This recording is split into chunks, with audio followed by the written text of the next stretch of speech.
Olá, tudo bem? Estamos começando o mais novo programa do Serrinha, que é o Serrinha Podcast. Aqui nesse podcast, nós vamos sempre falar de assuntos relevantes para a nossa igreja, sempre falar de assuntos que vão edificar a nossa fé, para a gente poder contribuir, trocar uma ideia, ver diferentes pontos de vistas e aproveitar as experiências de quem viveu alguma coisa nova, interessante, recentemente, que pode ensinar para nós. E nós queremos começar os nossos podcasts falando da nossa mais recente missão lá em Moçambique, também na África do Sul, contando de como foram nossas experiências lá, o que a gente viveu, ouvindo de todos os missionários que foram, e que isso sirva para alcançar o máximo de pessoas possível para também contribuir com esse projeto. Então, a partir de hoje, você pode contar com mais um podcast para te edificar aí durante a semana. E eu não tô sozinho, tô com o nosso pastor, Bispo Ronaldo. Oi, Bispo. Olá, graças e paz, tudo bem? Tô também com o Giovanni aqui. Oi. Todo mundo ainda se adaptando. Primeira vez, né? E tô também com o pastor Kleber. Estamos aqui, é muito bom estar aí nesse primeiro episódio aí junto com vocês. E espero aí que tenha vida longa esse podcast. E além disso, nós não estamos só com esses convidados. Nós estamos também com nossos patrocinadores que estão permitindo esse podcast acontecer. Estamos ali com a Time Express, a melhor pizzaria de Goiânia. Você pode comprar nesse mês de outubro e novembro pizza de mussarela de R$60 por apenas R$30. Então não deixe de pedir, entra lá no Google, baixa o aplicativo, tem telefone, o que você precisar. Também estamos contando com a Dala Pratas. A Dala Pratas tem as melhores pratas de todo o estado, de todo o Brasil, e você pode tanto comprar para você, quanto pode ser um revendedor, uma revendedora, e alavancar a sua vida financeira. E também estamos com o Bosco, Porfírio e Alvarenga, escritório de advocacia especializada. Se você precisa de advogados para resolver alguma pendência, não deixe de contactar eles, você vai achar eles fácil lá na rede social, e eles vão te prestar a melhor assistência possível para qualquer problema que você esteja. E aí sim a gente vai começar a nossa conversa hoje, né? Já me deu vontade de comer pizza. Pizzaria, se você já quiser mandar uma pizza para nós aqui lanchando enquanto a gente conversa, não tem problema nenhum, né? Já começar a ver a marca aqui, né? É verdade. Gente, falando em comida, e aí? Como é que foi a experiência de comida lá na África? Foi mais tranquilo, mais difícil?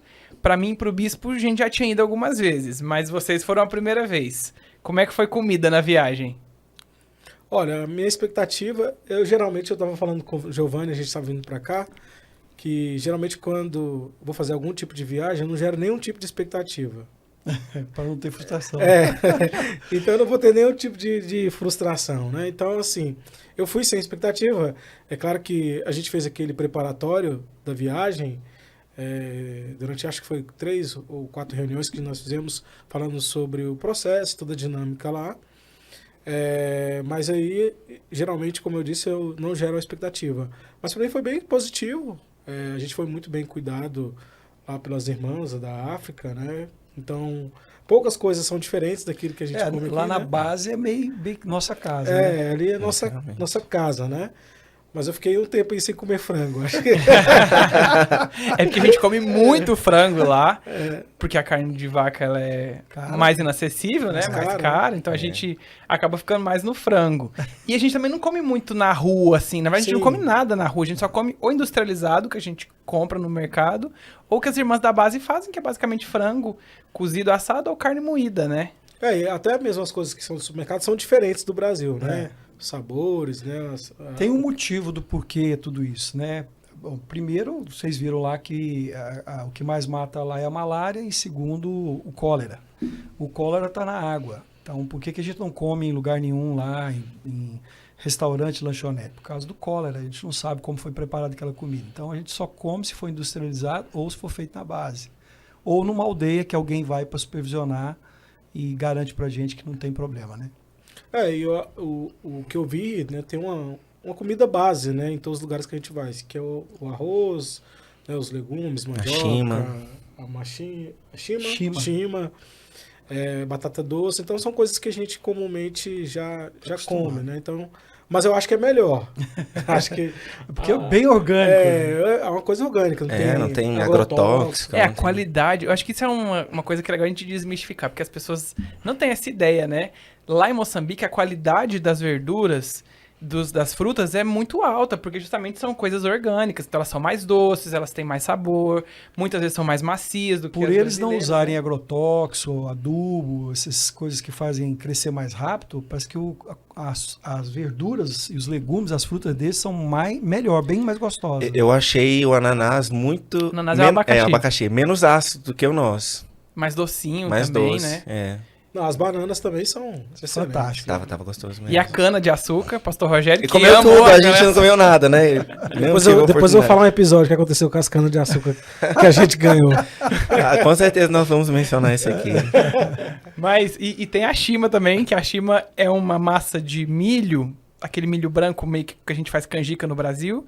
Aí faz uma massa como se fosse um angu, mas sem nenhum tempero. Vocês gostaram ou não gostaram? O bispo ama, né? Eu gosto, Toda refeição o bispo comia. Ah. Não tem gosto de nada, né? Precisa de algum caldo pra acompanhar. para dar gosto. Eu comi, acho que umas 3, 4 vezes. Não era sempre que eu comia, não. Mas, Eu assim, sou do time que não gostou muito. É, Eu prefiro aquela o coisa. arroz. Eu gosto, na verdade, não é que é prazeroso, é que eu penso que eles se identificam com a gente quando veem a gente comendo o que eles comem. E como eu não tenho problema com isso, com gosto, né? Eu gosto de comer o que eles comem, assim, nesse caso, para identificar e também para eles não olharem para a gente como se a gente fosse superior, né? superior a eles. É. Eu falei isso para as meninas também, né? Primeira viagem internacional delas. Faz parte dessa experiência intercultural você provar a comida local de onde você tá. Assim, mas e se não for bom? Você vai saber provando, né? Então, Também dura o quê? 10 segundos na Né? sua boca? Não é o fim do mundo, né? faz parte. É tão interessante isso que você falou, da gente se identificar com aquilo que eles fazem, porque nos nossos cultos na igreja, a gente começou a dançar junto com eles, e eles fizeram uma festa, acharam o máximo a gente dançando, né? Com eles, e foram filmar e fotografar a gente, porque a gente entrou na coreografia, entrou no movimento lá, todo mundo dançando junto. Eu acho que foi muito legal para eles verem a gente participando disso junto com eles, não apenas ficar como espectador daquilo que estava acontecendo. Não que nós estávamos, mas a gente entrou com eles e fomos dançar e foi muito legal essa experiência também. Giovanni, eu me lembro quando eu converti há 30 e poucos anos atrás e vinha algum pastor americano pregar, a gente olhava para aquele pastor americano assim como se ele fosse, né, alguém superior, assim. E quando aquele pastor conversava com a gente, ou pegava na mão, ou abraçava, a gente se sentia muito especial. É verdade. E quando nós chegamos lá em Moçambique, eu imagino que é assim que eles se sentem. Principalmente porque, primeiro, nós somos a maioria branco, mas muito branco, né? Isso para eles, a maioria deles nunca viu. Nunca Sim. viu um branco, é um choque visual, cultural. E os da cidade, quando vê um branco, que são os chineses, a gente viu muitas vezes os chineses extratando, sendo grosseiros com eles. Não, Então, foi quando verdade. vê uma pessoa que, dependendo da cor, seja gentil com eles, Exato. tem outra realidade, né? Então, quando a gente chega e a gente senta no lugar que eles sentam, come a comida que eles comem, dança como eles dançam, cantam, bate palma, aquilo cria uma interação, né? Mistura a gente com eles. Conexão. E a gente percebe que nós não somos melhor do que eles em nada. Nada. E eu acho que essa questão da gente compreender a cultura, acho que é muito legal isso, né? Tem um antropólogo que ele diz que quando você vai para algum tipo de nação, entender o povo, estudar sobre aquele povo, ele diz que é importante que você experimente as coisas que as pessoas experimentam, entenda o habitat daquela pessoa, né? Como eles se dialogam, como eles conversam, para que você possa compreender a cultura, porque muitas vezes a gente vai com a nossa mente, né, brasileira para algum lugar, e a gente acha que no mundo todo as pessoas se comportam da mesma forma, né? E a gente acha que o que a gente faz é certo. Isso. Né?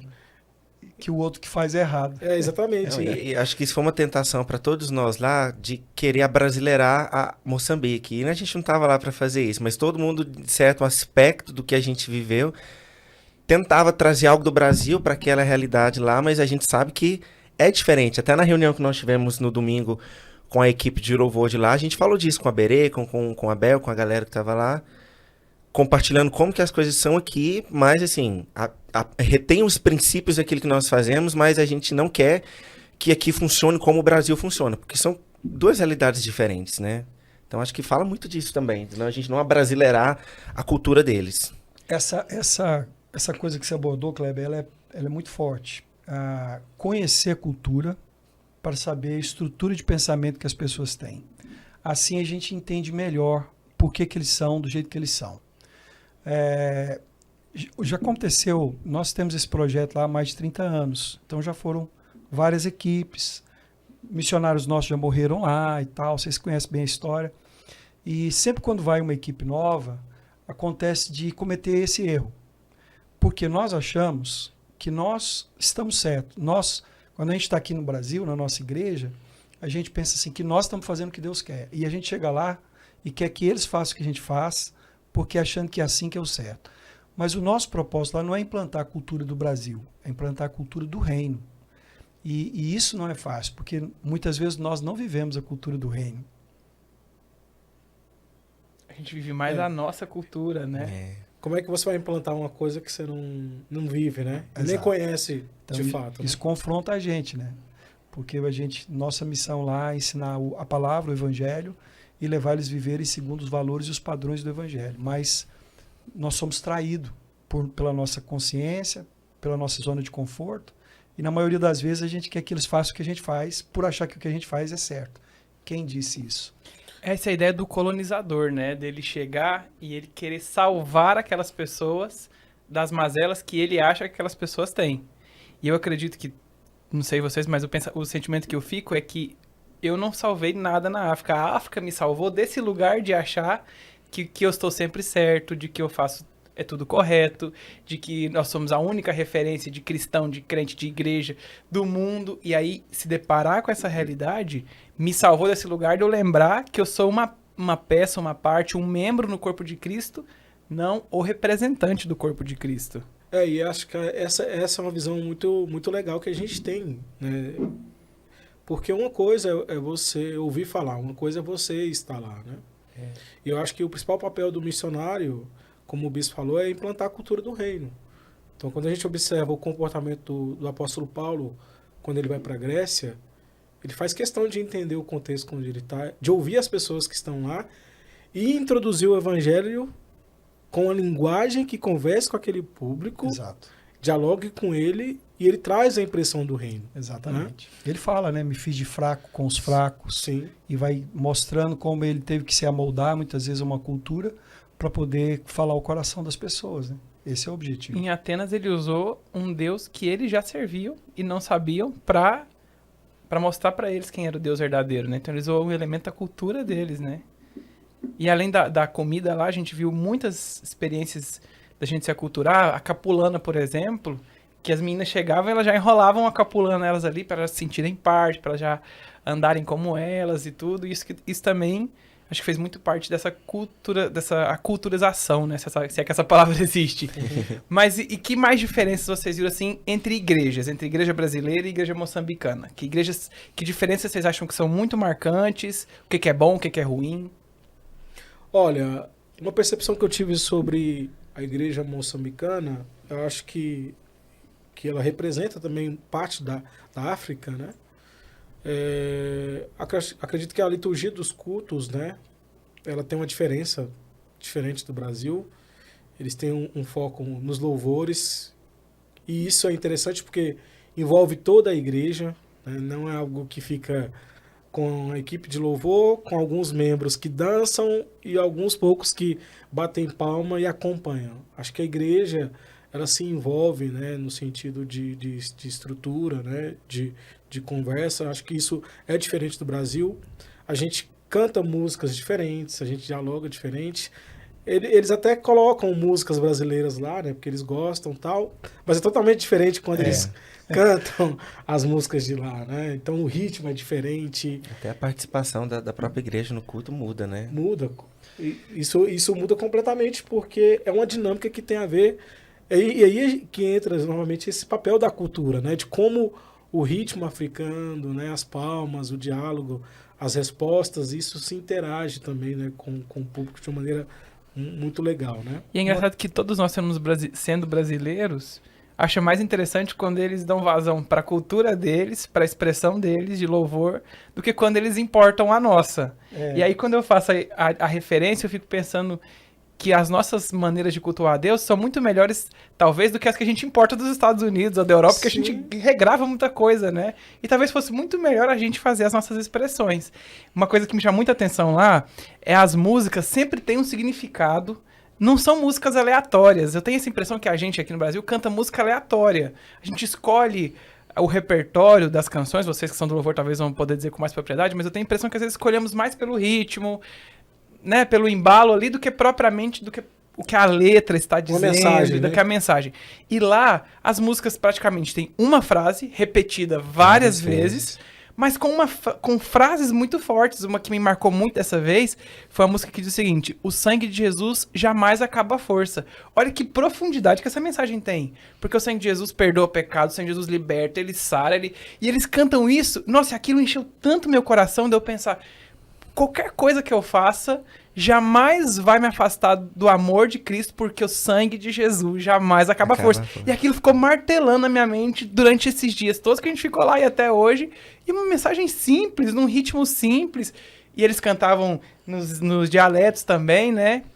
Uma outra coisa que a gente estava comentando, que um dia a gente foi para uma aldeia, a gente estava muito cansado porque o acesso àquela aldeia era muito difícil, a gente ficou umas 5 horas de viagem ali, muito buraco. Nós saímos da base, era 5, 6 da manhã e chegamos lá meia-noite. Não, essa que a gente foi agora do Gorongosa. Ah, tá. E aí a gente ficou umas 5 horas mesmo, né? 5 horas e meia, enfim. E aí muita poeira, e eu particularmente tava passando muito mal naquele dia, porque eu tinha comido uma coisa que me fez bem no dia anterior, então eu estava assim, exausto. E aí no meio do caminho, estava em outro carro, no meio do caminho eu pedi pra parar o carro, porque os meninos precisavam aliviar ali, que precisavam fazer xixi e tal, não tinha banheiro, tinha que ser na beira da estrada. E eu falei, pelo amor de Deus, para esse carro, eu não aguento mais ficar aqui dentro. Aí eu desci pra respirar um pouco assim, joguei uma água no rosto. E a minha mente, eu pensava, eu preciso ir embora, eu quero voltar pra casa, quero voltar pra minha família, não aguento mais. Porque naquele momento de exaustão, né? Mas aí, obviamente, aguentei, entrei no carro de novo, fomos embora. Fomos pra direção à aldeia.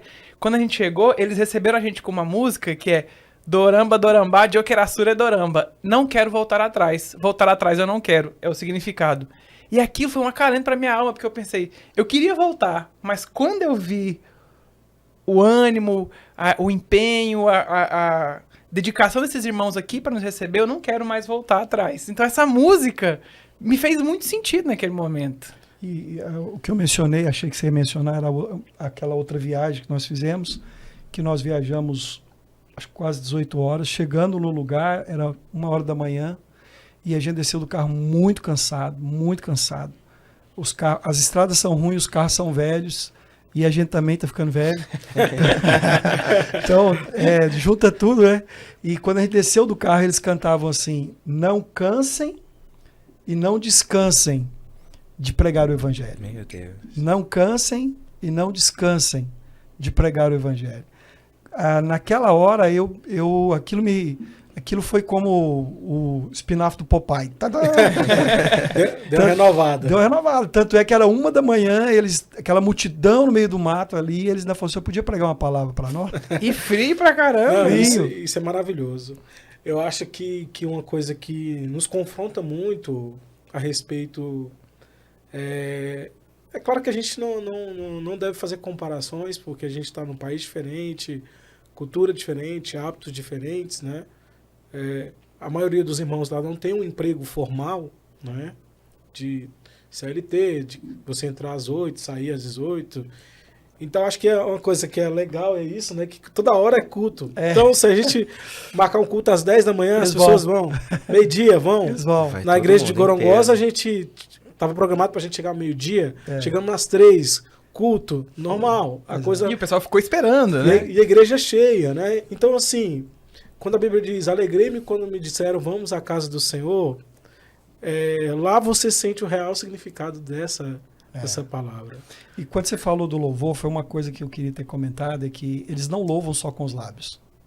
A igreja brasileira, ela louva com os lábios. Ela canta, se o dirigente fala para bater palmas, ela bate palmas. Tem um ministério de dança, mas a igreja não dança. Lá não é assim. Uhum. Não há um tipo de canção deles, rápida ou lenta, que eles não usam as expressões corporais. É verdade. Eles louvam com palmas, com corpo, com dança, com pulo, com passo. e com a voz que não sei como eles conseguem aquela afinação.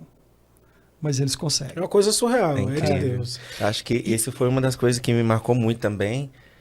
Esse aspecto do culto é a intensidade da entrega deles em tudo que eles fazem. Esse culto que nós tivemos em Gorongosa foi incrível. O pastor foi curado do que ele estava sentindo instantaneamente lá, ele, a Mari também. E que glória que estava naquele lugar. E tão simples. Eu aprendi há um tempo atrás que o reino de Deus é movido por fome. E quanto mais fome da presença de Jesus a gente tem, mais ele vem. E vem com força. E a gente experimentou isso naquele culto. Eu não sei vocês, mas eu percebi algo tão diferente naquele dia. E eu fiquei pensando, por que as nossas reuniões aqui não são como aquela reunião lá? O Deus é o mesmo, as pessoas são, entre aspas, as mesmas. Nós estamos fazendo a mesma coisa. Eu acredito que tem muito a ver com isso que o Senhor falou, da gente ter interesse de coração naquilo que faz. Jesus censura ao povo da época dele quando ele diz, citando Isaías, vocês me honram com os lábios, mas o coração de vocês está tão longe de mim. E isso é terrível. Isso é terrível quando a gente está fazendo porque tem que fazer, porque aprendeu a fazer, acostumou a fazer e sabe fazer. E aquelas pessoas, respondendo à pergunta anterior, né, do que a gente aprendeu com a igreja de lá, é que eles não dependem do recurso que tem para poder adorar e fazer o que fazem. Porque eles não têm recurso. A gente tem muito recurso. E isso me confronta, porque com todos os recursos que nós temos, não é a mesma coisa. Exato. Do que a gente viu lá. Não é a mesma coisa, porque a gente ainda é tão dependente dos nossos recursos. Na própria conferência mesmo, a gente foi ministrar louvor lá e, assim, loucura, não é o que a gente tá a gente tentou usar. Levamos o fone para usar. Usamos? Usou não, né? Acho que não lembro se usou. Usou rusticamente. Mas até nisso foi muito interessante porque eu, antes de administrar, eu orei e falei, eu não quero depender disso aqui, nem lá, para poder fluir, para poder ministrar, porque não é isso que vai fazer a diferença. Não que isso não seja importante, é importante, esse é outro parênteses, mas o que interessa mesmo é o nosso coração, é a nossa entrega. E isso que uma das coisas muito importantes que eu aprendi também foi isso, né? A gente precisa ser inteiro na nossa entrega a Deus, não parcial, não pela metade, mas ser de todo o coração, de toda a mente e fazer. E Deus vem, como Ele veio. Eu sintetizaria o que você está falando da seguinte maneira. Eu acho que eles não têm apego à estrutura, apesar de ter apreço. Qual que seria a diferença? Eles gostam, eles têm apreço. Se eles puderem melhorar a estrutura, eles vão melhorar. A gente foi, essa igreja mesmo de Gorongosa, do pastor Chimoio, na realidade, né, ela tinha iluminação, ela tinha instrumento, ela tinha uma preparação ali. Então, ele queria melhorar a estrutura. A igreja do pastor Jacinto, enfim. Mas, quando não tem a estrutura, não deixam de fazer pela falta de estrutura. Sim. Ou seja, não dependem, né? Não é aquele apego, assim, se não tiver, não dá pra fazer. E eu acho que isso falta pra nós. A gente se limita muito quando, não tem isso, não faz. Se não vai ter tudo aquilo, se o teatro não vai ter a cortina, se não vai ter o figurino, se não vai ter não sei o que, a gente quanto não mais faz. A gente, né, que tá sempre na plataforma, fim de semana, ministrando a igreja, e a gente passa por isso muito. Quantas vezes a gente já não sobe para ministrar e algo que você planejou dá errado? A letra não vai, a projeção não vai, ou aquela música não ficou da forma que você esperava, e muitas vezes a gente ministra com aquele coração assim, poxa, eu queria tanto que tivesse acontecido da forma que eu planejei. E, assim, Deus... mas agora, se acabar a energia, você já sabe o que fazer. Mas, olha, em cima dessa questão lá do Chimoio, né? Pastor Chimoio Faz Mal, é o nome dele, lá do pastor de Gorongosa. Todo culto lá tinha uma história diferente, uma característica diferente, né? Toda aldeia que nós visitamos, na conferência, nos cultos que nós fomos nos domingos, cada um era uma coisa, nada foi igual. Nada foi igual. Deus fez algo diferente em cada um. Mas parece que lá no Chimoio foi algo especial. Foi algo bem assim. Mas tem uma coisa que me chamou atenção lá. Quando nós chegamos, nós descemos do carro. Qual foi a primeira coisa que ele falou? Queria que vocês conhecessem minha casa. Né? E a gente sabe que a casa deles é muito simples, né? Muito precária. Mas quando nós entramos na casa dele, Ele fez a casa dele, a aldeia dele é no alto, né, no morro, bem em cima, e ele fez a casa dele na parte mais alta. E é uma vista muito bonita, Bonita, inclusive. é. Né? Só que quando nós entramos na casa dele, aquela casa que não tem pintura, não tem nada, né, no zinco e tal, qual foi a primeira coisa que ele mostrou para nós? Quarto de oração. Quarto de oração. Mas ele mostrou com uma alegria tão grande, ele não mostrou a mesa, ele não mostrou os quartos de dormir, ele não mostrou o banheiro, ele mostrou o quarto de oração. E foi uma coisa que mexeu muito comigo. Porque quando ele mostrou o quarto de oração, e tinha assim em cima de uma... Eu nem lembro o que era que estava lá, se era um caixote, o que era. Tinha 2 Bíblias, uma que nós tínhamos dado para ele, que ele tinha levado. Tinha os livros do seminário, que nós já tínhamos dado para ele. E mais, acho que 1 ou 2 livros dele mesmo, lá, que eu não sei como ele conseguiu. Tinha lá... Tipo uma bibliotequinha dele ali, né? É isso. Se juntasse, tinha 8, 9 livros lá. E ele falou, bispo, aqui é o meu quarto de oração. E essa é a minha biblioteca. Poxa, aquilo mexeu comigo. Aquela hora Comigo também. Eu chorei muito naquele quarto. Aquilo me desmontou. E quando nós fomos pro culto, aquele quarto de oração é que faz a diferença. É verdade. E assim... E muda o ambiente, né? Acho que o Chimoio, ele nos ensina muito a respeito de entrega, né? De dedicação, né? De oração, de uma vida realmente que você começa na sua casa e isso reflete na igreja. Eu acho que a igreja, ela é o reflexo do seu líder, do seu pastor. Né? E eu acho que o Chimoio, ele demonstra muito isso na sua característica, né? De como ele conduz a sua casa, também conduz a igreja, né? Nesse diário nosso, todos nós tínhamos um diário lá, né, para anotar essas coisas. Eu anotei no meu aqui, que eu estava anotando no meu bloco de notas, que quem quer servir a Deus não precisa de muito. Quem quer não precisa de muito. E eu escrevi isso aqui por causa do Chimoio. Porque ele quer servir a Deus. Ele abriu 6 igrejas. E ele cuida de uma igreja em cima daquela montanha lá, que vocês viram que eles não quiseram deixar a gente ir porque a gente não ia dar conta de subir aquela montanha para ir naquela aldeia em cima da montanha. Mas ele faz isso com uma alegria muito grande. E não é diferente do porquê nós estávamos lá, de quando nós não estamos lá. Ele é intenso daquele jeito em todo o tempo. E assim, isso é um reflexo porque a gente percebeu essa entrega dele, né? Vocês vão sair agora, mas eu vou ali visitar um irmão que está enfermo. Eu preciso ir lá. Eles estão nos esperando. Isso. E ele foi do nosso lado. Foi do nosso lado. Né? Então, assim, só para complementar essa questão do culto, eu acho que uma das coisas que eu acho que a gente pode melhorar e mudar isso dentro, e a gente pode aprender como uma igreja brasileira, é que nós estamos focados na reputação. Nós temos uma reputação a zelar. Se eu, como ministro de louvor, se eu desafinar, isso vai estar no YouTube, e como é que eu vou estar a minha reputação? Vai virar figurinha, vai virar meme, terrível. A roupa que eu visto, né, se eu estou bem, se eu estou combinando com a minha roupa ou não. O que as pessoas vão pensar se eu estiver dançando aqui, né? As pessoas vão filmar, vão achar engraçado. Então lá não tem isso. Não tem. Então acho que o culto, né? tem a presença de Deus porque você entra sem reputação. Deus tem lugar, né? A gente foi numa outra igreja, lá em Maguimba, que todas as cadeiras eram numeradas. E atrás do púlpito tinha um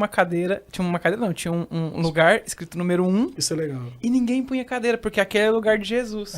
Ou seja, aqui nessa igreja, o número 1 é Jesus, não sou eu.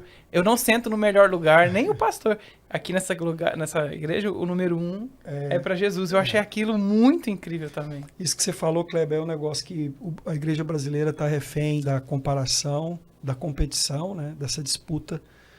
Então tem uma igreja que vai lá e faz uma decoração, coloca um telão de LED, coloca uma caixas tal, a outra parece que tem necessidade de fazer igual ou melhor, porque senão ela não é benção. E os membros comparam, porque lá na igreja tal tem, aqui não tem, então eu vou, lá tem ar-condicionado, lá tem cadeira assim, assado. Eu lembro que um tempo atrás nós estávamos lá na nossa igreja e um irmão, não vou citar claro, ele estava lá, a hora que terminou, ele me abraçou e falou assim, cara, você tem que botar aqui um telão de LED.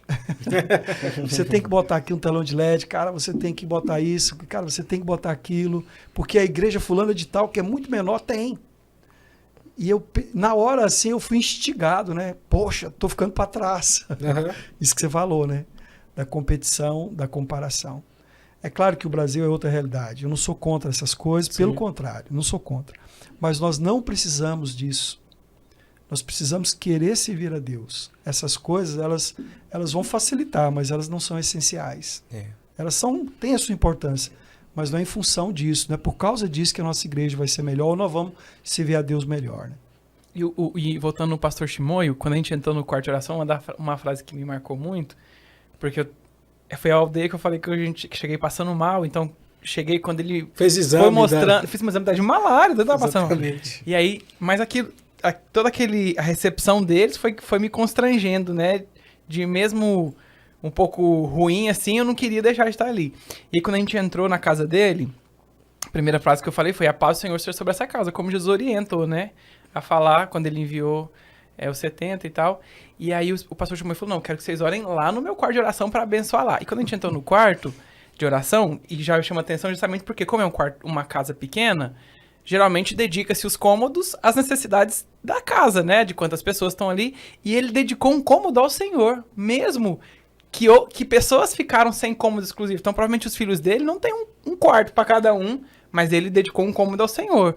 Já me mostrou a prioridade dele dali. E aí ele falou o seguinte: aqui é onde eu oro e tal. E depois ele falou: pastor, aqui é onde eu escrevo as minhas coisinhas, os meus esboços. Ou seja, o cara tá produzindo conteúdo num lugar que talvez a gente jamais iria buscar consumir. Mas Deus tá usando ele. Então ele não tá se limitando a ter um podcast, a ter um canal no YouTube, a ter uma editora que vai publicar. Ele tá produzindo algo que vai falar com ele, com a família dele, com a igreja dele. Ele entendeu o chamado dele. Eu acho que, conhecendo o pastor Chimoio, para mim, nunca o slogan da Luz para os Povos fez tanto sentido, que é transformando o mundo, uma vida de cada vez. Ele tá transformando o mundo, porque a gente vê a realidade que a gente vê, o lugar que ele tá e a visão que ele tem, ele tá à frente do tempo dele ali, ele tá muito melhor do que as realidades que se a gente fosse comparar a igreja dele, a casa dele, né, a situação dele com as outras pessoas que a gente conheceu, ele é visionário. E o que eu mais gostei, ele é jovem. Né? A igreja precisa de gente jovem para levar para frente. Força, né? e energia, né? E assim, essa questão dessa generosidade que ele tem de compartilhar, isso também é uma coisa muito rica, né? Então, ele falou para nós, a equipe, né? E mostrou qual que era a antiga casa dele e de quem agora é a casa, né? Então, não sei se ele repassou. Passou para o irmão da igreja que estava sem. Passou para o irmão da igreja que estava sem em casa. Isso me marcou de uma maneira profunda, né? E de como Deus abençoou ele. Eu nem imaginava que eu ia ter essa casa, agora eu tenho essa. Então, olha o tanto que Deus está me abençoando, ele mostrando o projeto da nova igreja que está sendo construída, né? Com uma nova estrutura. Então, mostra o quanto Deus tem sido com ele e como ele, de fato, consegue transmitir essa visão de Jesus, de fato, né? De ser igreja, de atender os irmãos, de se dispor a abençoar pessoas de uma maneira sobrenatural. Então, isso é incrível. Essa generosidade, né? Porque ele podia ter vendido a casa. E ele deu. Sabe, quando eu entrei naquele quarto de oração, muita coisa me balançou. Várias coisas ali, né? Primeiro, que ele entendeu que a oração é a base, porque um crente que não ora, ele está desviando, né? Uma igreja que não tem oração não é igreja evangélica, é uma igreja, mas não é evangélica. E então ele entendeu isso, sem ter visto frases ou ter lido biografia de alguém que ensinou isso para ele, porque ele não tinha essas coisas lá. Uma outra coisa que me chocou dentro daquele quarto de oração é que aquele quarto de oração não tem conforto nenhum.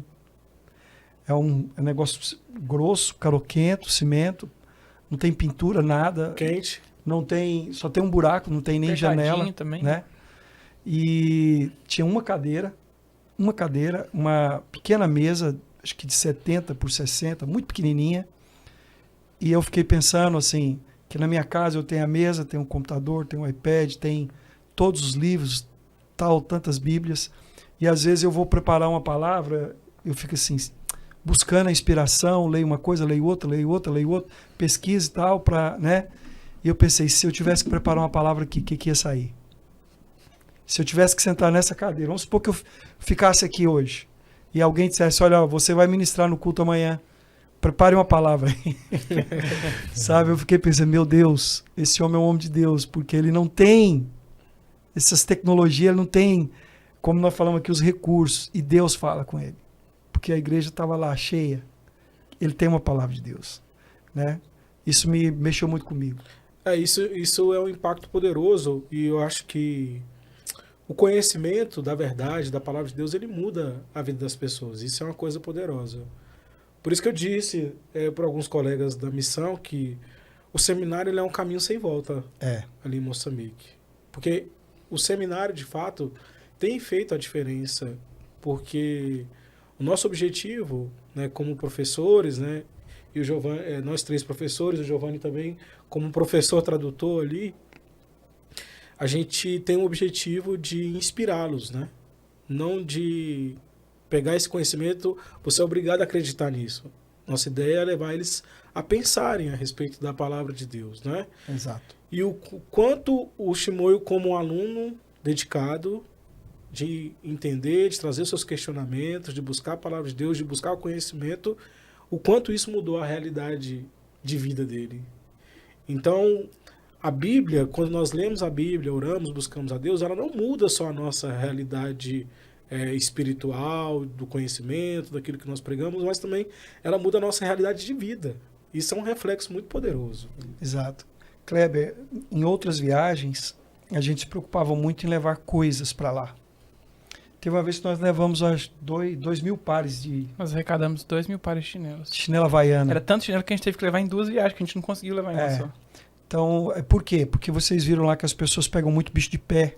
Então a gente levou chinelo porque eles andam muito descalços. E nós levamos não sei quantos kits de recém-nascido. Nós levamos escovas de dentes, pasta de dente, roupas. Então a gente sempre quando ia... Leite, comida, tudo. A gente sempre quando ia, a gente pensava que tinha que levar essas coisas para ajudar. E levava dinheiro e ajudava a fazer não sei o quê, até um ponto que nós entendemos o seguinte: não é o dinheiro que vai mudar a vida deles. Não é. Na verdade, também não é... É somente a palavra de Deus. A única coisa que pode transformar o povo moçambicano é a palavra de Deus. E quando eu falei isso numa reunião, dizendo isso para os irmãos, olha, nós precisamos implantar lá o seminário, porque eles precisam ensinar a palavra de Deus de maneira correta, primeiro para evitar as heresias, segundo para que as pessoas possam conhecer Deus de verdade. Ninguém conhece a Deus se não for por meio da palavra. Mas nós precisamos ensinar a palavra, porque somente a palavra pode mudar o futuro do moçambicano. E alguém falou assim, é verdade, se eles aprenderem a palavra, eles vão prosperar. E eu disse, não é isso. Não é porque a palavra vai dar um emprego melhor, não é porque a palavra vai dar dinheiro para eles melhorar a casa, ou comprar um veículo, alguma coisa assim, ou até mesmo ter comida todo dia. É porque através da palavra eles vão ter a salvação e a eternidade. Porque a palavra, por mais que ela possa prosperar uma pessoa, esse não é o principal objetivo. O principal objetivo é a eternidade. Então, esse povo moçambicano, quando chegar o momento da igreja ir para o céu, vai estar no mesmo lugar que nós. No mesmo ambiente que nós.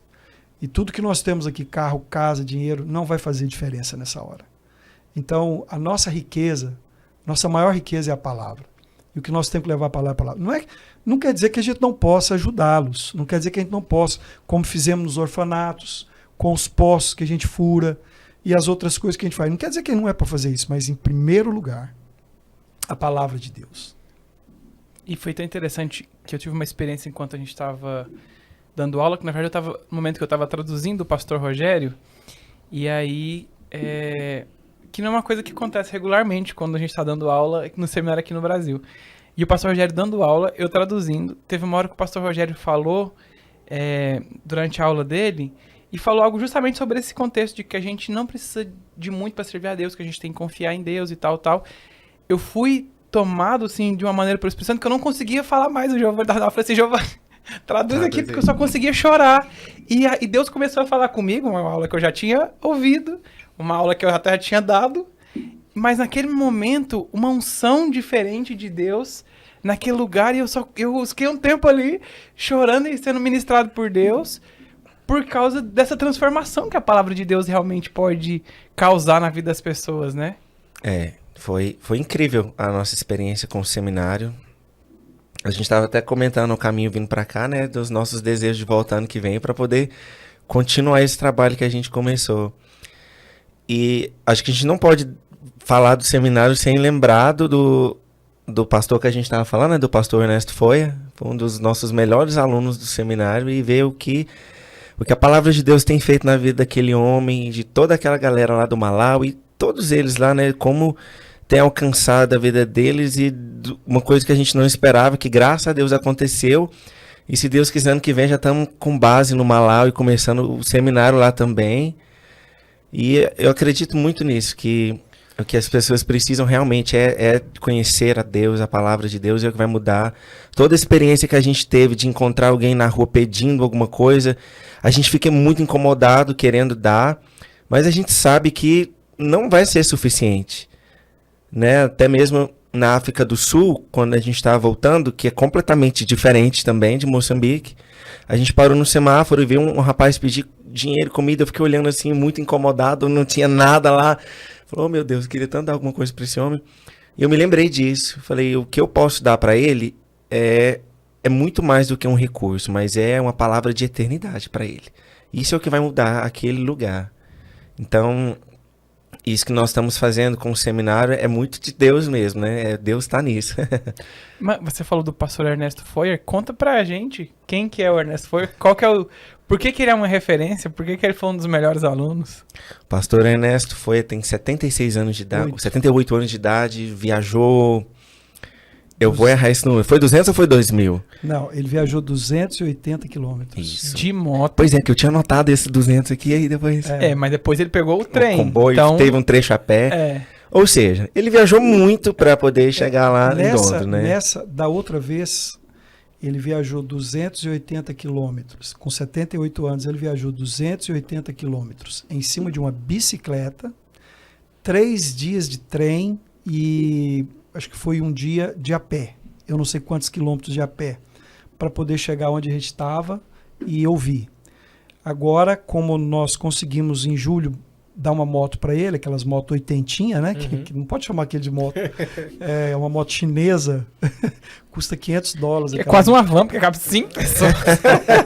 Mas ela é muito pequenininha e muito ruim. Sim, eles fazem tirar a água da pedra. Exato. E a gente deu uma para ele, então ele viajou 280 quilômetros em cima dessa moto oitentinha, 3 dias de trem e mais um pedaço a pé. E lembrando que nesse caminho de Malawi não há comida, não há onde comprar comida. Se você não levar, não tem o que comer. Ou seja, ele viajou aí 4 dias, pelo menos 4, 5 dias. Aí eu lembro que no último dia que ele estava para ir embora, tinha uma garrafa PET de refrigerante que nós tínhamos tomado de Coca-Cola e ele perguntou se podia pegar aquela garrafa. Ele pediu. Ela já estava no lixo e ele me pediu. Posso pegar essa garrafa? E eu falei, claro. E ele falou, é para eu pôr água para viagem de volta. Porque ela é maior do que as outras. Ela era de 2 litros, né? Uhum. Então aquilo me tocou muito. Que ele ia durante 4, 5 dias viajar de volta e ele ia beber água daquela garrafa PET. E o pastor Ernesto, ele tem metade do rosto paralisado. Provavelmente um AVC, alguma coisa. Que é uma coisa que poderia falar assim, olha, eu já tô 78 anos, eu já tô velho, eu não vou aprender mais nada, eu já tô no fim da vida, que eu vou fazer eu lá, já tô doente, vou ficar aqui mesmo. Pois é, Pois gente. esse homem viajou isso tudo para ouvir e assistir as aulas. E sentou na primeira cadeira. E pode até, as incrível, pessoas incrível. podem até pensar assim, mas ele não vai ter um rendimento tão bom de aprendizado. Meu Deus, que foi aquilo? As provas show. dele, que show que ele deu, né? As perguntas que ele Perguntas fazia, muito coerentes, inteligentes, perguntas difíceis de responder. conectando temas Sim. diferentes, né? Não, um dos melhores alunos. Foi. Fora de série. Teve uma situação dele, teve umas 2 ou 3 situações dele que me fez chorar. Uma foi que teve um momento que eles foram almoçar, e a gente tenta comprar a comida suficiente para sobrar, né? Sim. A gente, quando eles vêm, fica hospedado conosco e tal, e a gente fornece toda a comida, a hospedagem, tudo. Então, a direção era para comprar comida e sobrar, como a gente faz aqui no Brasil. Mas eu não sei por qual motivo, a comida daquele dia estava regrada. Eu não sei quem que errou lá, se foi as cozinheiras, quem foi. Mas ele era o último para comer. E na hora que ele foi comer, tinha arroz e tinha um pedaço de frango, da carcaça do frango, das costelas do frango, e como tinha outras pessoas ainda que não tinham comido, antes dele, eles pegaram um pedaço de frango e partiram em 3. E ele era o último. Então, quando a Renata serviu ele ficou daquele jeito. E eu perguntei, e eu falei para ele, depois que ela me contou isso, fui lá e falei para ele que ele podia ser o primeiro da fila. Eu disse, pastor, você tem 78, você pode ser o primeiro da fila se você quiser. Ele disse, não, eu tenho que ser o último. E eu falei, mas por quê? Ele disse, porque eu já vivi muito. Eles ainda têm muito que viver. Eu disse, mas você já viveu muito? E ele disse assim, se eu vivi muito, eu já comi mais do que todos. Olha só. A cabeça dele não era de se aproveitar da condição. Uhum. A cabeça dele era dizer, eu preciso dar oportunidade para os outros. É um tipo de valor que nós não temos. Ele não estava preocupado em dizer assim, eu mereço, eu tenho direito, eu vim de longe, eu tenho 78 anos, eu sou um bom aluno, cadê o meu pedaço de frango? Né? Não, ele era o contrário. Disse, não, eu sou o mais velho, eu já comi mais do que todos eles, então pode deixar eles comer primeiro. Como que essas coisas não balançam a gente, né? Porque... Não, e como que não muda a nossa percepção do que é riqueza? Porque Sim. esse homem talvez não tem milhões na conta, mas ele é extremamente rico. E aí, é o que de a gente consciência. aprendeu tanto nisso que a verdadeira riqueza não tem a ver com a quantidade de saldo bancário que eu tenho na conta. Não tem a ver com dinheiro, né? E o bispo falou algo num dos nossos devocionais que eu notei que, sim, chave. Pobre é aquele que só tem dinheiro. Isso falou muito comigo, porque a gente é muito idólatra do Deus dinheiro. A gente vive muito em função de ter, e quanto mais a gente tem, mais a gente quer ter. E de repente a gente está num lugar onde não é isso que fazem as pessoas serem ricas, porque são um tipo de gente que não tem e são extremamente generosas. Compartilham, dão de si, tira do seu prato para dar para o outro, sabendo que vai ficar sem. Isso, acho que até das oportunidades que a gente teve de falar, das nossas experiências, que mais marcou, essa foi a coisa que mais marcou e que Deus falou comigo a respeito de generosidade. De aprender a compartilhar aquilo que a gente tem. Porque Ele mesmo fez isso. Até as crianças. Até as crianças. Teve uma outra vez que a gente foi, que a gente fez... A gente aqui em Goiás chama laranjinha, né? Não sei quem vai estar assistindo vai assistir em outro lugar, mas é aquele geladinho, né? E a gente fez para dar para as crianças. E aí, acabou que as crianças, o número geralmente é maior do que a gente planeja, né? E aí a gente dobrou assim no meio, né? Partiu no meio a laranjinha. Então deu metade para cada laranjinha. E Pra ainda cada criança. para cada criança. Meia laranjinha para cada criança. E ainda assim não deu. Então eles pegavam, colocavam a laranjinha na boca, até um pouco nojento assim, que aí eles pegavam, chupavam um pouco, depois pegavam o gelo, põe na boca do outro. E aí tudo bem que pra gente talvez não dividiria dessa forma, mas eles dividiram. Era uma coisa assim, eu só tenho esse, então todos nós vamos chupar a mesma laranjinha. Quando nós fomos numa outra viagem, você lembra, nosso propósito era fazer um trabalho lá no orfanato da Ângela, da Ana. Então nós levamos 120 sacolinhas. Essas sacolinhas tinham, acho que, 2 bombons, sonho de valsa, um pirulito, balinhas, apitos e tal. Aquilo tipo que dá de aniversário de criança. Que a gente deu, inclusive, nessa vez. Os kits. É. Exato. Só que a gente tinha levado daqui, né? E nós chegamos, quando nós fomos fazer, não era 120 crianças, olha, não é 120, é 240. E aí, graças a Deus, a gente tinha levado sacolinhas a mais, nós pegamos aquela sacolinha e dividimos. Só que quando nós chegamos lá na igreja para fazer, tinha quase 600 crianças. E foi muito ruim, porque nós só tínhamos 240. Você lembra disso? Uhum. E aí a pastora Rainha falou, não, vamos pôr para dentro da igreja só 240 crianças. E a gente colocou 240 crianças para dentro do prédio da igreja e as outras ficaram do lado de fora na janela. E aí fez toda aquela brincadeira com as crianças, tal.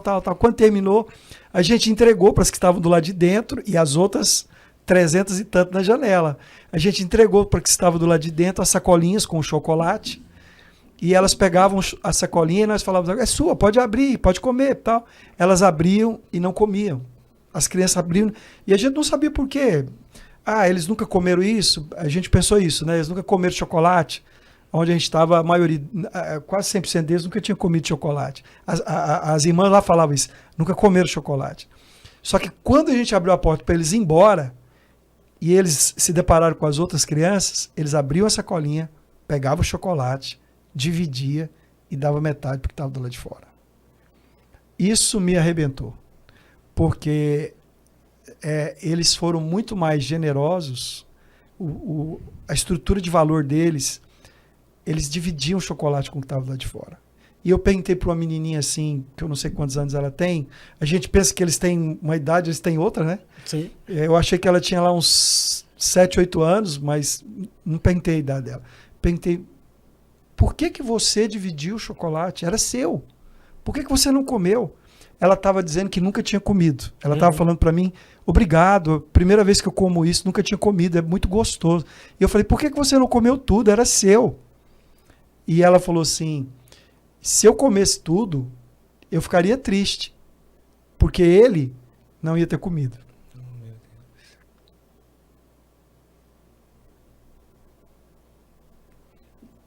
E ela falou assim, eu só ia estar feliz se ele tivesse também, o que estava do lado de fora, com quem ela dividiu. Que era uma outra criança, que eu não sei, não era nem parente dela. Então, essa estrutura de pensamento. A minha alegria baseia-se na alegria do outro. A minha alegria não baseia só na minha satisfação. Eu vou estar satisfeito se o outro tiver. E depois nós encontramos uma daquelas mães que estava cozinhando e ela me agradeceu, porque uma das crianças levou para casa o bombom, o chocolate, um sonho de valsa. E chegou em casa, ela tem 4 filhos, e ele dividiu em 4. E cada um comeu uma quarta parte daquele chocolate. E a mãe falou para mim assim, muito obrigado, porque meus filhos nunca tinham comido um chocolate. Agora eles sabem o valor que tem. E eu falei, e a senhora? Não importa. Meus filhos já sabem. Entende? Essas coisas, a gente é muito privilegiado, porque nós temos, né, numa condição muito de abundância, e eles não. Nós não somos gratos como eles são. Eles não precisam de muito para servir a Deus com alegria. E nós, às vezes, se a camisa não tiver lavada, a gente nem vai no culto. Se o sapato não for, nem vai. Se não tiver roupa nova, né? Eu acho que uma coisa que me marcou muito também, Bispo, essa questão de valorizar, né? Foi quando a gente estava voltando lá do Parque de Gorongosa, no meio do caminho. A gente visitou a igreja, e logo depois a gente foi embora. Estava saindo, os irmãos foram acompanhando a van, né? Foi um momento muito marcante também, que eles foram vendo até a gente sair, eles não conseguiram alcançar mais, né? Pela gratidão que eles tiveram de nos receber lá, recebemos uma oferta que a gente nem conseguiu levar. Porque de tão cheio que o carro tava, então a gente recebeu muita coisa, etc. E aí no meio do caminho a gente encontrou o Isaac, que estava voltando do trabalho, né? Tava na bicicleta dele. E aí a gente parou o carro, foi conversar com ele, tudo bem, Isaac, tudo bem? E você vai na conferência? Ele disse, eu não vou na conferência, não. Eu não consigo ir porque eu não tenho dinheiro. E aí a gente se organizou, né? Deu uma oferta para ele recebeu uma oferta, e ele foi o primeiro a chegar na conferência. Que era muito distante, era inviável dele. Mas ele tinha um grande desejo de estar na conferência. E quão diferença fez a conferência na vida dele. Ele foi o primeiro a chegar, ele ganhou uma Bíblia. E aí ele ele estava hospedado lá no acampamento, né? O Éder deu uma Bíblia para ele, que a gente tinha levado do Brasil. E aí quando a gente estava andando ali na base, ele estava lendo a Bíblia. Passou a noite toda lendo a Bíblia. Olha só. Que era a Bíblia que ele tinha ganhado de presente. Para ele era um presente surreal. Às vezes a gente tem uma Bíblia, a gente coloca em qualquer lugar da nossa casa, etc. E às vezes nem lê, né? Mas ele deu muito valor naquilo que ele recebeu de presente, que é a palavra de Deus. Então, isso me marcou muito nesse dia, né? E aí, no término da conferência, no domingo, né? A gente estava se preparando para ir embora, e ele mais outro irmão disse para eles, olha, não esqueça da gente. A gente espera vocês aqui de volta. Então, assim, isso foi uma coisa incrível, né? Quanto aqueles irmãos nos marcam, né? A gente acha que vai aprender alguma coisa, ou vai ministrar alguma coisa, a gente sai de lá com uma aula, né? A gente pensa que vai ensinar, né? Uhum, Na verdade, a gente não vai fazer uma missão. uhum. Eles é que fazem a Fazer missão. missão, né, nossa. Exatamente. A gente não salva nada. A África que salva a gente. Né? Exatamente. Gente, nosso tempo tá acabando. A gente foi conversando, nem viu o tempo passar, né? Mas eu queria perguntar pra vocês. Eu e o Bisson vamos responder em outros momentos, porque a gente vai ainda participar de outros episódios. Mas pra vocês dois, 3 perguntas que eu queria perguntar pra todos os missionários que foram, pra gente ver diferentes perspectivas. Primeira pergunta: o que mais surpreendeu vocês assim, que foi positivo, que vocês talvez não imaginavam que era assim e foi? O que foi mais legal, interessante que vocês viram lá? Giovanni? Tá, eu tava esperando responder. Eu acho que essa questão de ter conhecido lá Moçambique e África foi muito positivo, porque a ideia que eu tinha daquele lugar era completamente diferente. Como a gente ouviu, né, a África que venderam pra gente era completamente diferente daquilo que nós conhecemos. Então lá não é um lugar de extrema pobreza, aquela coisa miséria. Tem essas realidades lá, como também tem aqui. Lá é um lugar de muita oportunidade, de muita prosperidade natural que o próprio país oferece. Então isso foi uma coisa que me surpreendeu muito, porque aquelas pessoas têm muitas riquezas e elas precisam saber disso e usar aquilo ali, né? Tantos jovens que estão estudando e outros não, e eles têm oportunidade de ter acesso a isso daí. E acho que isso foi uma coisa que me surpreendeu muito, né? De estar lá e de poder ver isso daí.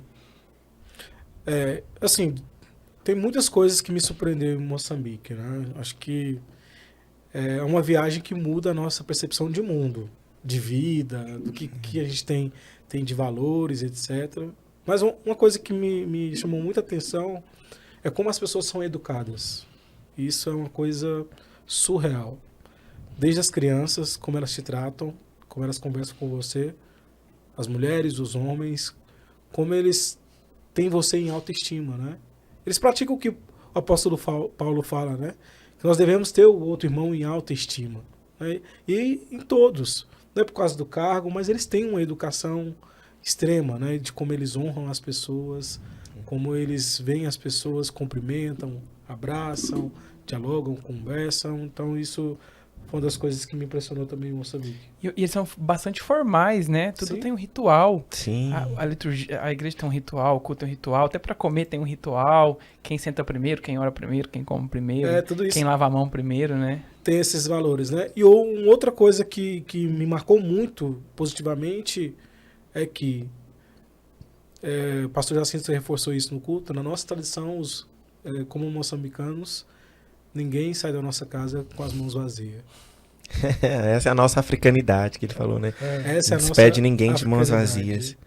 Então, por exemplo, se uma pessoa tem uma galinha, a única coisa que ela tem para comer, mas tem um hóspede, aquela galinha dele. Isso é uma coisa surreal. E Isso você não me pode marcou falar muito assim, também. não, isso é seu, eu não preciso disso. Pelo contrário, é ofensa. Isso é uma ofensa, você tem que receber. Né? Isso é um dos maiores princípios de generosidade que a gente aprende com Teve eles. uma viagem que o pastor João foi numa aldeia e eles ficaram tão agradecidos, João Carlos, que o irmão veio e trouxe uma cabra. Ele tinha uma cabra e trouxe a cabra e entregou para ele. E o João não queria receber a cabra, né? E ele falou, não, por favor, leve, é o melhor que eu tenho. E o João perguntou para o Jacinto, mas ele está me dando essa cabra? Tá? E o Jacinto falou para ele assim, a esposa dele deu à luz, tem 3 meses e ela não tem leite. Essa cabra é que dá leite para o filho dele tomar. Meu Deus. Ele está te dando o leite do filho dele.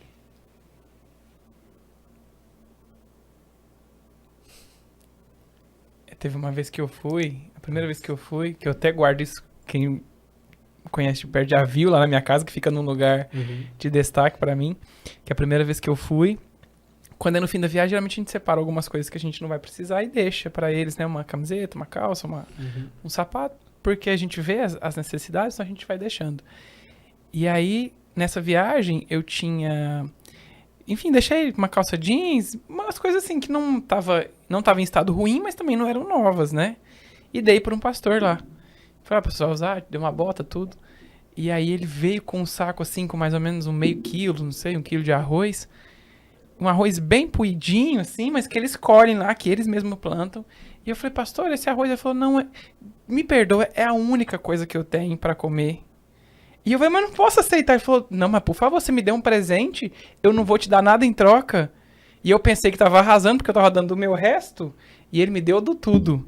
E aí eu nunca tive coragem de comer o arroz, e jamais passou pela minha cabeça jogar fora o arroz, porque aquilo foi tão valioso para aquele pastor, que aquilo para mim é um troféu de que eu preciso aprender a ser generoso com as pessoas. Com certeza.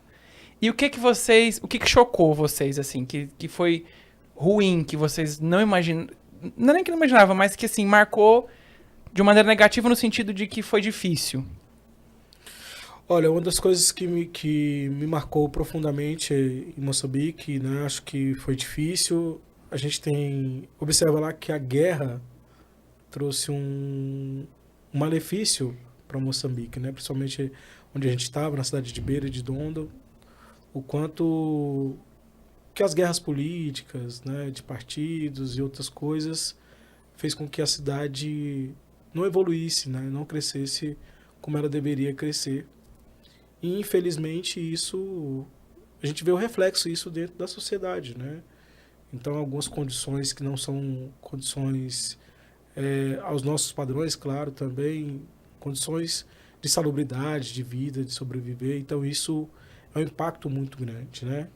Então, por mais que essas mudanças que aquilo que a gente arrecada aqui no Brasil, com um propósito, né? Faz uma grande diferença, né? Mas eu acho que essa estrutura da cidade, em alguns pontos, me choca bastante, né?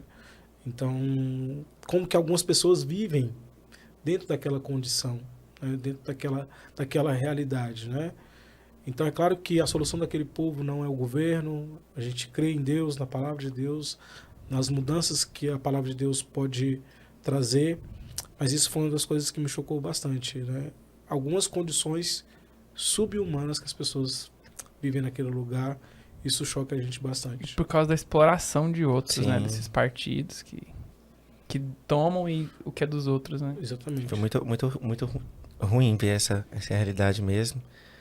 E é ruim ficar comparando aqui. Aqui também tem coisas parecidas, mas não é a mesma coisa. E algo que também fiquei um pouco chocada é uma sociedade muito machista, né? E isso me incomodou bastante lá. Até mesmo, eu sei que é cultural, mas isso foi uma coisa que me incomodou muito. A gente ia comer e as mulheres não podiam comer na mesa junto com os homens. Elas tinham que esperar. E não foi uma vez onde a gente terminou de fazer as nossas refeições, vimos as mamás, as mulheres casadas, fazendo as refeições sentadas no chão lá na cozinha. Era muito horrível ver isso. Comendo o que sobrou do Comendo prato. a nossa sobra. Não, então isso foi... Acho que o mais chocante pra mim da viagem foi isso. Era difícil até comer, porque você sabia que alguém ia comer aquela Exatamente, sobra, né? Foi muito triste. O que a gente viu na aldeia também, lá Maquimba, foi isso, né? A gente comeu, todo mundo comeu, pegaram todos os restos dos nossos pratos, juntaram lá e pensa assim, vai jogar fora? Não presta mais? Que isso? Vai comer. Foram comer o nosso resto. Ah, Isso é muito pesado. é. Isso é muito pesado. Bom, e pra gente terminar pra cima, já que a gente falou de coisas É, né? difíceis, o que Deus mais falou com vocês nessa viagem em poucas palavras? Eu não sou uma pessoa de poucas palavras. Sabe, acho que eu não falei isso pra ninguém ainda. Eu ia até falar isso contigo lá quando a gente tava lá, mas... Não, quando eu voltei da Europa pro Brasil em 2020, antes da pandemia, foi um tempo muito difícil pra mim, porque eu tava doido pra voltar pra Europa. E eu aprendi muita coisa lá, e nesses 2 primeiros anos de pandemia aqui, eu falava, pra que serviu tudo isso que eu vivi lá? Porque eu queria muito voltar para continuar vivendo o que eu estava vivendo lá, entre outras coisas. E Deus não quis que fosse dessa forma. Então eu tô aqui até hoje, e aí teve uma sexta-feira nossa lá, eu tava no quarto sozinho, fiquei pensando nisso. E Deus me pegou naquele quartinho nosso lá, naquele cortinado rosa da cama. Das princesas dos Cinderelas? Cinderelas. Né? Tudo que eu tenho não é um fim em mim mesmo. Tudo que Deus me dá não é para mim. É para você, é para vocês, é para o outro. Tudo que eu aprendi no tempo que eu fiquei na Europa, que eu quis muito voltar para lá, eu pensei, eu nunca vou usar isso aqui na minha vida, não vou voltar. E de repente eu me vi servindo aquelas pessoas com aquilo que eu tinha aprendido. E eu me lembrei como acho que foi Esther ou Débora que falou isso, né? Foi para um tempo como esse que Deus me trouxe nesse lugar. Esther. Foi Esther, né? E Na isso verdade, foi o tio de Esther pra ela. Isso. E foi esse sentimento que eu voltei, sabe? Foi para um tempo como esse e eu quero voltar e quero continuar e a voluntariamente me gastar em prol dessa causa, para servir aquele povo com aquilo que Deus tem me dado. Eu sou muito rico. Eu sou muito privilegiado de ter tudo que tenho na minha vida e essas coisas não podem morrer em mim. Eu preciso compartilhar e eu preciso servir as pessoas com isso, porque se isso morrer em mim, eu não entendi nada. Eu não aprendi nada. Uma das coisas que Deus falou comigo que foi poderoso foi que a gente não foi chamado para construir heranças. Que herança você deixa, as pessoas vão brigar, vão discutir, vão pedir inventário, vai ser Esfaquear problema, um ao outro. vai ser um problema. Mas a gente foi chamado para construir legados. Para deixar algo nas pessoas. Porque a herança é aquilo que você deixa para as pessoas. E o legado é aquilo que você constrói na pessoa. Ou nas pessoas. Então acho que nós fomos chamados para isso. Para glorificar a Deus. Né? E através da presença de Deus em nossas vidas, a gente marcar as pessoas de uma maneira positiva. Né? E transformar. E ser usados por Deus para marcar uma geração. E ali, em Moçambique, Deus reafirmou ainda mais o meu chamado. Acho que ali houve uma confirmação de Deus de tudo aquilo que o Senhor tem direcionado a minha vida para ser. E eu acho que ali a gente ouve a Deus de uma maneira diferente. A gente se torna mais sensível a Deus. E que, de fato, que nós devemos gastar a nossa vida para implantar o reino de Deus. Para ouvir de Deus e implantar o seu reino aonde nós andarmos, aonde nós estivermos, né? Eu sei que Deus tem grandes planos para cada um de nós, né? E onde nós estamos sendo plantados ou levados, Deus quer cumprir o seu plano e o seu propósito. Então, essa viagem, ela teve um propósito, mas ela teve um propósito principal em nossas vidas, né?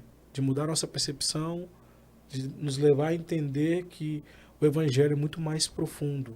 Ele é simples, mas ele é profundo. Então a gente precisa caminhar por esse caminho. Amém. Quer falar alguma coisa, Bispo? Muita coisa. Claro que sim. Não, acho que está na hora da gente encerrar. Né? Infelizmente. E uma coisa que me marcou muito positivamente lá. Eu sou apaixonado por Moçambique, né? Eu acho que foi você que falou numa aldeia lá, que cada vez que a gente vai, a gente deixa um pedacinho do coração e vai chegar uma hora que tem mais parte do coração lá do que aqui. E aí eu não sei como que a gente vai fazer quando chegar essa hora, né? Mas a oração do pastor foi quando o Rogério estava encerrando a aula e pediu para ele fazer a oração. Aquilo me impactou. E ele orou assim, né? Senhor, ensina-nos a não desejar aquilo que nós não precisamos. Cheio. Foi difícil traduzir essa oração, viu? Ai, Deus. Bom, Senhor, ensina-nos a não desejar aquilo que nós não precisamos. E a gente deseja muito, né? Oh. Vamos ficar com essa bomba aí para encerrar. Queria agradecer o pastor Kleber, o pastor Giovanni, profetizando. Pastor Kleber e Giovanni por ter vindo. A gente vai ficando por aqui. Você vai ver a gente de novo por aqui.